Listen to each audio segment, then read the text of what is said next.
حلال خون ہو اور ماں باپ صحیح نسب کے ہو، حق بولنے میں ڈر کس بات کا ہے، خوف کس بات کا ہے؟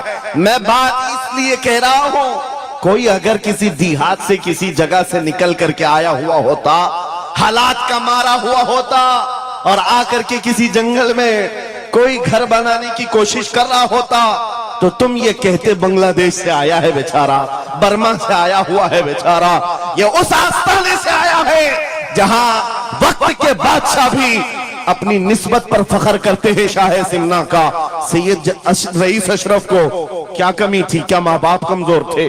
کیا خاندان کمزور تھا؟ کیا ان کے پاس نسب کی کمی تھی یا دولت کی کمی تھی؟ کچھ نہ ہو کر کے اگر سب چھوڑ کر ایک جنگل میں آ کر آباد ہوتا ہے، یہ آل رسول کی شان ہے، یہ آل رسول کی شان ہے۔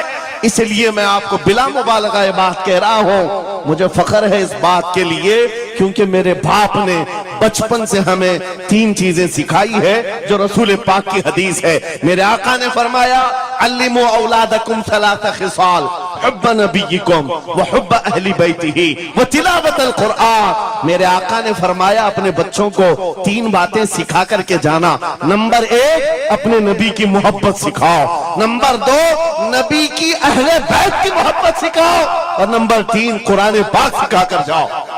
ہمیں بچپن سے ہمارے ماں باپ نے یہ تعلیم دی ہے، اسی لیے آپ اس چیز کو محسوس کریں۔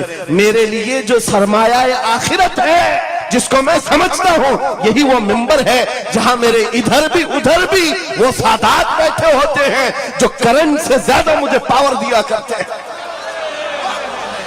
آج آپ کو کیا لگتا ہے میرے بازوؤں میں جو طاقت نظر آتی ہے، ایک ہی وجہ ہے، میرے باپ نے اہل بیت کے قدموں میں بیٹھنا سکھایا ہے، ان کا احترام سکھایا ہے، اور مجھے اس بات پر ناز ہے ہزاروں کوششیں کر لی دنیا نے مجھے جھکانے کی، مجھے جھکنے نہیں دیتا دھرم زہرا کے بچوں۔ نعرہ تکبیر، نعرہ تکبیر، نعرہ رسالت، نعرہ حیدری۔